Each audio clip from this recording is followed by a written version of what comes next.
So MPP, you mustn't be surprised, they don't really understand agriculture. You can see from their failures, and they don't really understand how to even roll out programs. Because when you're rolling out programs, you don't just do it out of sentiment. You must plan every stage, you must model it, you must know how much employment you're going to generate, how much value you're going to generate, how that value also basically affects other segments of the economy in terms of an interlinking of the economy and the different sectors of the economy to generate total value that the 25 economy wants to achieve. You kill your animal feed industry, you kill your poultry enterprises by importing. Sometimes they even dump.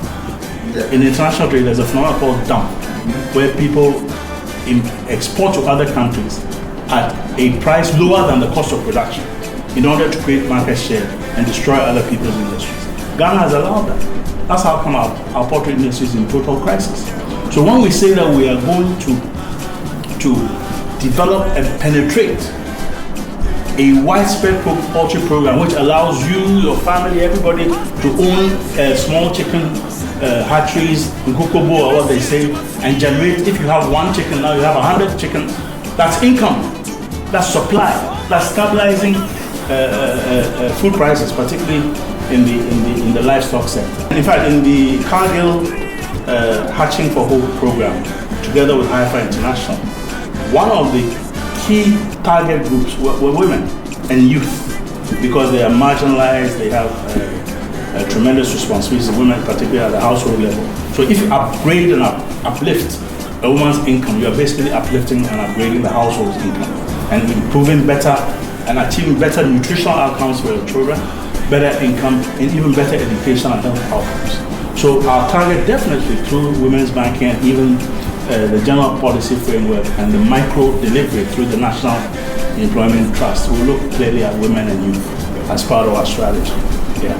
And of course, the women's banking also seeks to address the inequity in terms of access to finance that we find for women, young people, and so on. And the whole strategy of the Employment and Jobs Program is to provide greater access, greater equity, not just by talk, but by actual well thought out implementation programs that allow us to achieve solid growth and expansion in agribusiness, including poultry, manufacturing, including pharmaceuticals. You know, we have a 350 million market, exports, and Ghana can be a leader in the production of generic drugs. 80% of the world's supply of drugs is generic. India and Brazil have built their pharmaceutical industry around generic drugs, and Ghana can do the same, and Ghana can also be an anchor of output and production for pharmaceutical products, whether it is antibiotics, analgesics like aspirin, APC, whether it's ointments, whether it's vials for injection, whether it's ampoules for injection.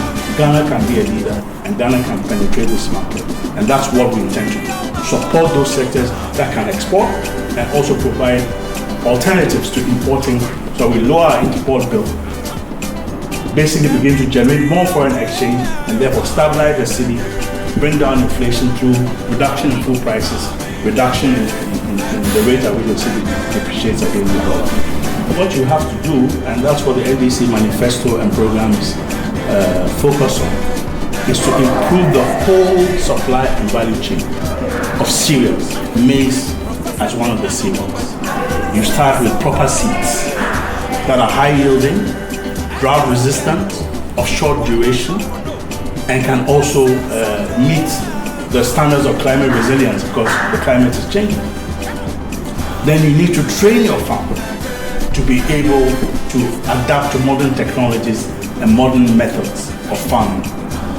Soil conservation, water retention, proper planting in terms of spacing, and so you can get the maximum yield.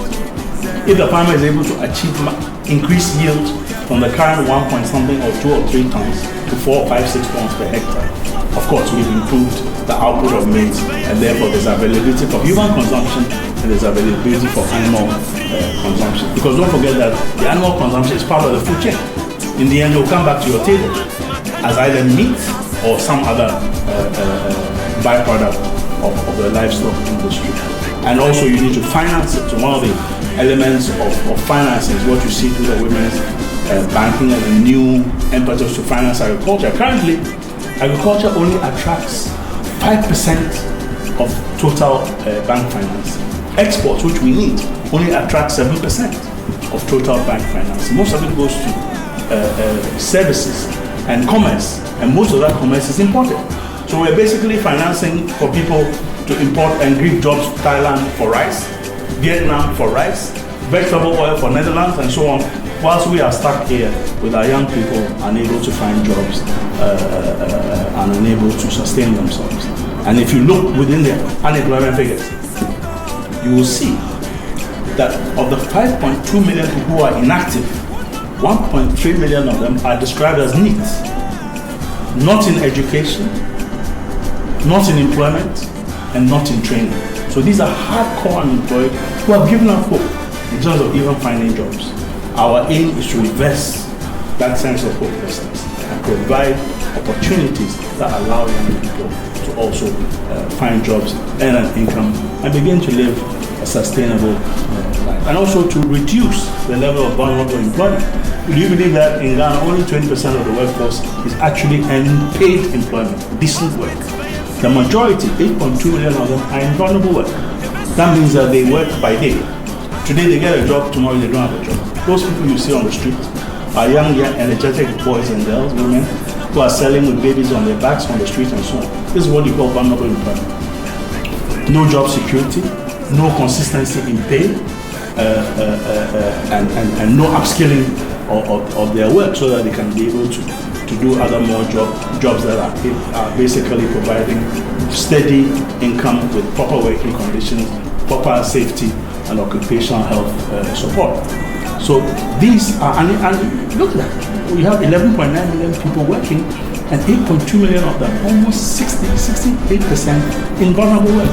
In work that is basically cha-cha. Today I'm in the job, tomorrow I'm not in job, and so on and so forth. That has to change. And the poultry strategy as part of the agri-business modernization, expansion of output is a very key component of that.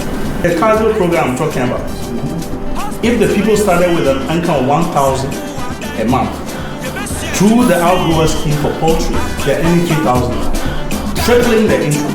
There's nothing to joke about, but nothing to joke about.